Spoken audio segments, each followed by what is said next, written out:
We are pulling the transmission, the differential out of the scraper today. So in order to do that, you got to turn the tractor like this.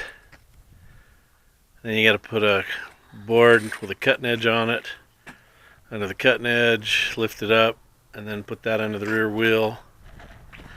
And then that'll get your tractor somewhat level. We're draining the planetaries now with a cardboard funnel. You gotta pull the axles. We've got the tranny drained, but we still gotta drain the main case of all the 90 weight for the diff. And there's a barrel of oil in that. There's like 44 gallons. Got all the hoses unhooked, the shift lever. You can take all of them bolts out around the housing. You've got to pull the steering pin and swing the dog bones back. Now we're going to go down in here with the hook and hook on that one lifting eye and pull the transmission and differential as a whole complete assembly. And we're doing this because of an air leak inside the diff lock. It won't lock the diff up. So could be a hose, could be the seals in the diff lock. We'll have to get it apart. Okay, the axles are out, the transmission drive shaft's out. This cover right here, take this off and take a snap ring out, and there's a great big long, probably a 3-inch diameter shaft that runs through here and clear up to the front where the drive line is. Anyway, got the chains hooked up. I've got some springs for the diff lock that'll be here tomorrow. Figured just in case I got a broken spring or something, I want the springs so that we can just pull this out, repair the diff lock, and shove it back in the hole. Anyway, got the service truck here and got it hooked up. Now, I'd be using the backhoe, but it's got to go to town in the morning and do a job. Got to do a job at the Catholic Church. I told the guys, I said, tell him I'll knock $200 off if the Father gives my hoe a blessing.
Making some new diff lock hoses. I made them with reusable ends. I get these ends in the hose from my cat dealer, and I like these because you can build them yourself.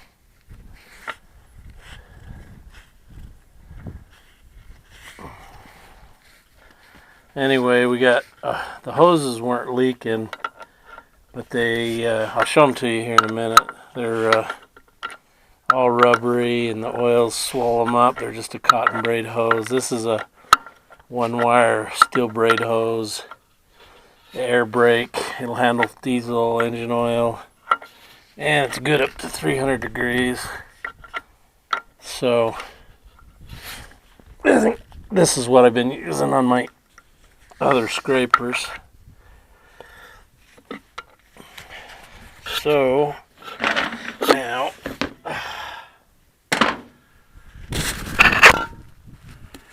This is where the other end goes in here. This is the diff lock. Anyway, this is the old rubber hose. It's an Imperial Eastman hose, and it's dated. Where was it? Oh, 1/26/89. And the other reason we had to take this out was hydraulic tank was trying to fall off, and the threads in these bolt holes aren't real good, and this one's broke off. So we cleaned the holes up the best we could, tightened those up, and then Jake welded it in here with the wire gun. Okay, this is the deal that holds the drive shaft tube on. I took all the bolts out, and then should have just O-ring. There we go. You got an O-ring in there to seal it, and then it goes on up through the transmission. Anyway, this is what your drive shaft runs up through. So I got to take that off. This is the lock, differential lock. So I've got some stainless wire in here to cut and 4 bolts that run through the bearing cap to take out. And then this will come off of there. Okay, I was going to show you how this operates. This is the diff lock, and you can see the springs in there. Those are the springs that return it to neutral. This is one jaw. They call this a Jock Clutch. So when the piston comes out, this piece here is being pushed on the back side by the piston to come out and engages these jaws, and then this jaw is splined to the the right axle. And once this jaw goes in, it engages with this jaw. And this jaw here is splined to the differential housing.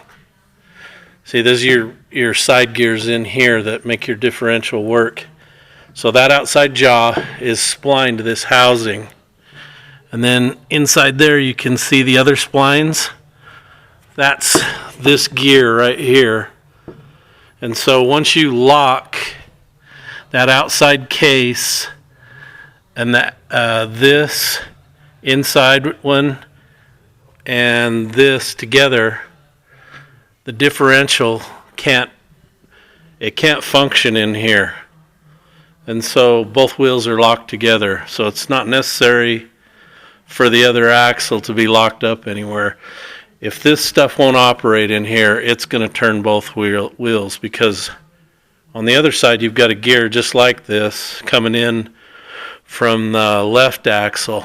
And so as long as this is rotating and this one's locked, it's going to turn that. So I was a little concerned about this coming out. You really got to shoehorn it out of there. She's tight fit.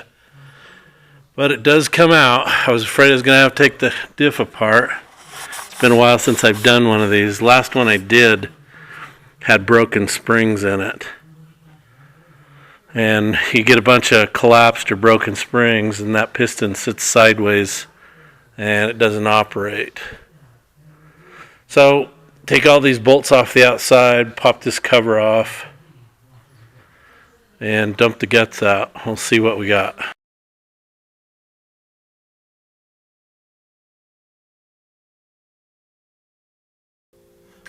Okay, I want to show you this piston out of the diff lock. This apparently made it past CAT's quality control department. This casting really should have been thrown away. Look at the bad porosity pockets in here. This is where the black rubber O-ring seal goes, and then out front is the white plastic wear band, and then on the inside, let's see, this is the housing. That's not rust. those are porosity pits. These are really poor castings, I would say. Okay, I want to show you something cool here. You see that? This is a hole where a return spring, this is the piston that engages the diff lock. Okay, you see in there, you see that porosity in that hole? That hole travels clear up around into here, into this big giant crater. So what it's doing is it's pushing air. Let's see, the pressure would be on this side of the piston. It's pushing it up through here, down that hole, and out this spring hole inside here.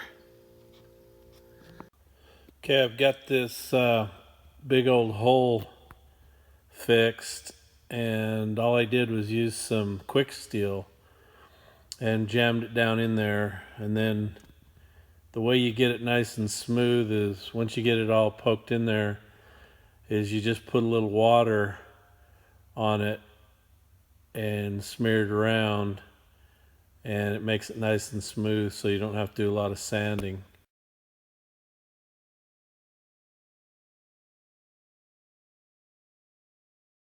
Got this back this morning, and this has been repaired. He put a sleeve in it, so now I've got a good smooth sealing surface.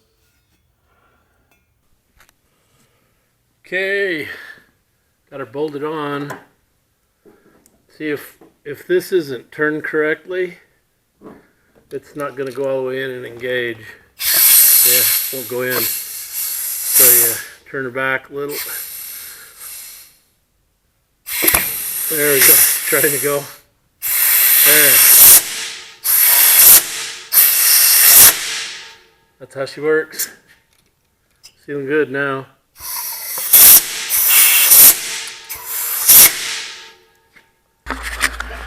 Okay, this is a diff housing, and we got a great big crack. You can see it as I've wiped the oil off. It runs all the way up to here. Now, I don't know if it's sealed off behind this partition so that whatever leaks into there can't come up into here. See, we got a crack in the weld there, and that's transmission oil running out. Got a pocket there, it's running out, and one in this corner. Okay, I drilled a hole in it. I've hit oil. You'll see how much comes out of there. Probably do the rest of them this way. Fix it so it can't fill full of oil. I'll drill it and tap it for probably 1/8 inch pipe plug threads, and pressurize it both sides, see if it goes up into the diff housing, because I don't need oil to be swapping between housings. It'll be interesting. I'm going to drill some more holes, see how much more oil I hit. Feel like I'm in Texas. Down there with Jpaydirt 81 down there drilling oil holes.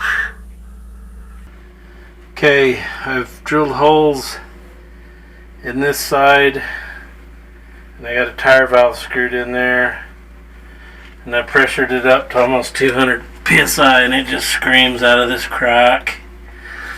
This side, I've got a hose in there siphoning the oil out, and when you pressurize it, you can see this crack, wet spot here. It comes out of bubbles out over here, bubbles out in this corner.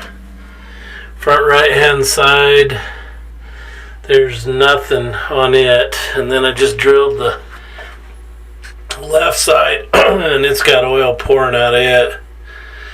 And there's a great big long crack up there at the top. But when I pressured this one, nothing came out of that one up there. So apparently it's sealed tight between these flanges. So Just need to get them welded up, get the oil out, make them tight again.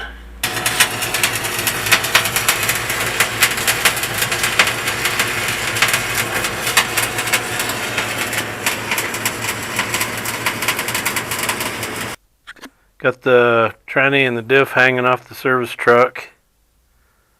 And we're going to have fun getting it in, I'm sure. Had to put a ratchet binder there to control the angle. That's really where you're supposed to pick up. And then put one on the back. But the problem I've got is up here, you need to undo those dog bones off the steering cylinder and fold them back so you can get the hoist cable in farther. But I can't get them out because they got line board and new bearings put in and a pin. They must be off just a little bit because with it cocked around this way, I can't get the pin out. It just won't budge. I've hit it with a sledgehammer. So we hooked it up that way to see if we can get her in, and then I've got one great big guide stud here and one up at the top.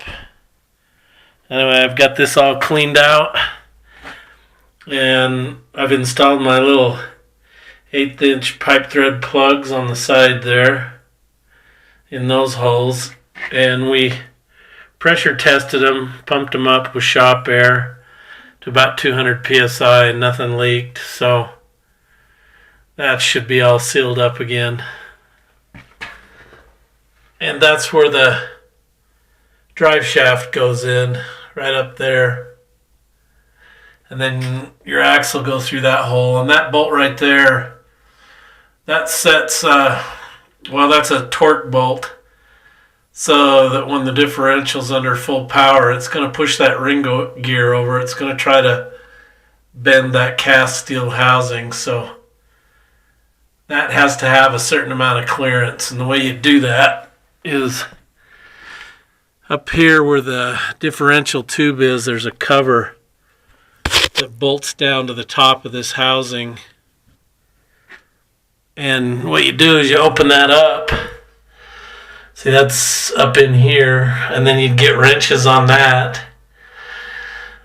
And then you get a feeler gauge between the end of that and the bearing cap, and I think you put like 1/1000 or 2/1000 clearance in that. Not much. You got to have enough room to get this thing pushed in and pulled out without any interference. So if that's set and you're using the same differential housing, you're okay. But I think if you ever take the bearing caps off and do anything, you got to go through that again, or it's not going to fit. And if you got too much clearance, you can break the differential housing, and I've seen that before. I had one that had a crack because they didn't have that up close enough. So we're ready to go back in the hole now.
that went in. Son of a gun.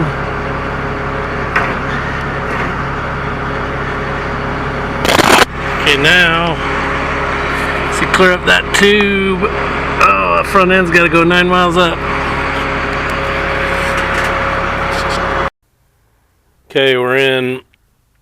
That last little bit goes pretty tight because of that torque bolt that I showed you on the inside, but we're bolted up. And one of the things I had to do is we cannot get that pin out of the steering cylinder out, so we took the front one out of that dog bone and then cranked the motor till the cylinder sucked that over, because the first time we tried putting it in, we couldn't get close enough.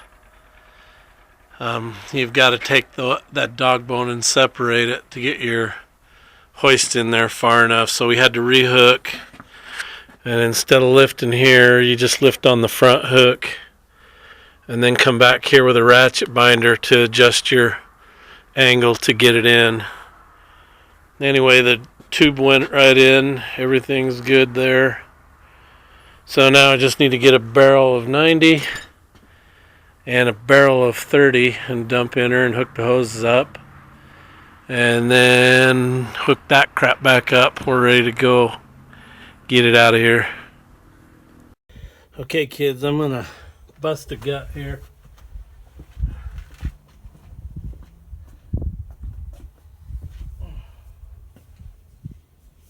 Oh, I shouldn't be doing this by myself, but I'm gonna.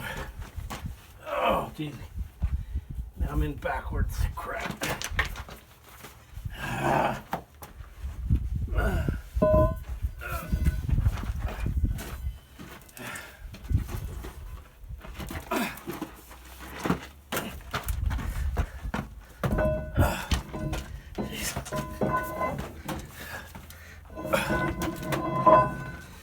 Whew. Okay. Now I gotta clean this end off. That hurts. Old fat guy gets it in. Okay, now I gotta get it in there.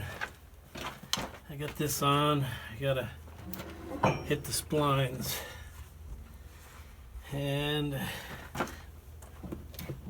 pry it up to get it in there. There we go. Oh boy. I can't remember how to do this. Oh man. There. Like that.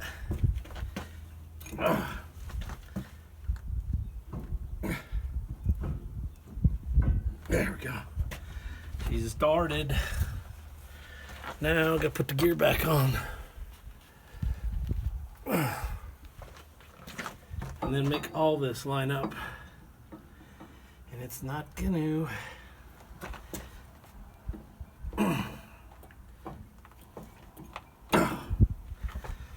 Oh boy. I might have to go in farther and get the. I can feel the splines are engaged into the clutch, Diff Lock clutch, and that'll turn easy, but it's that inside one.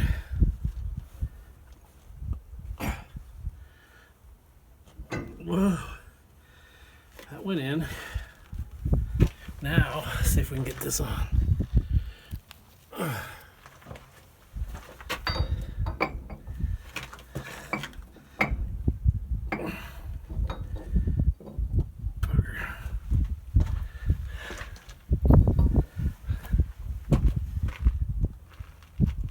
Oh, good Lord. Pry bar.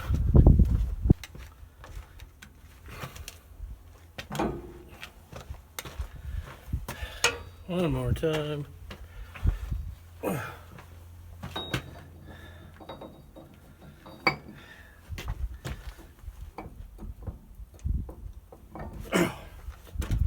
Dang.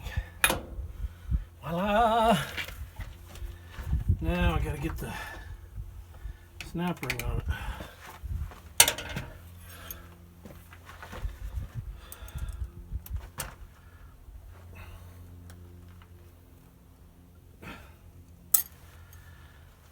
Might help if I had a snap ring. Or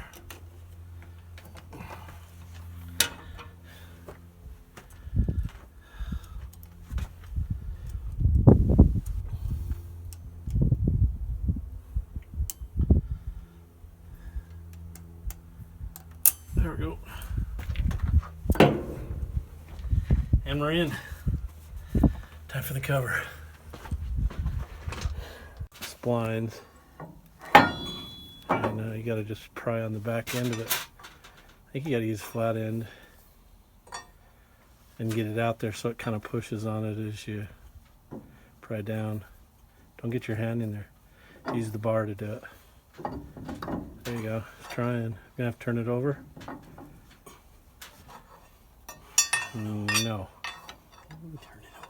Pull your bar out farther so that the curved end pushes. Yeah. It's not gonna go, is it? There it goes. Woo.